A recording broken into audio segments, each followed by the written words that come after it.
Arkadaşlar çok qəribədir. Bunun rəngine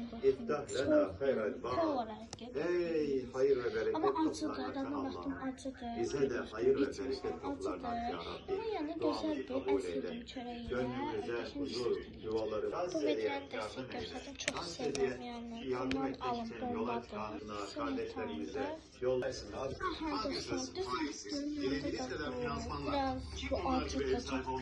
Yani benim fikrimce acıdır. Bu da aslında değil ki yani süt. Bunun içerisinde su da vardı. Neyse görüyoruz En yeni bulaşık kapsülü Sparks Diamond Plus ilk kez ve saat şokta sizi bekliyor. Üstelik 479 lira yerine yalnızca 199 lira.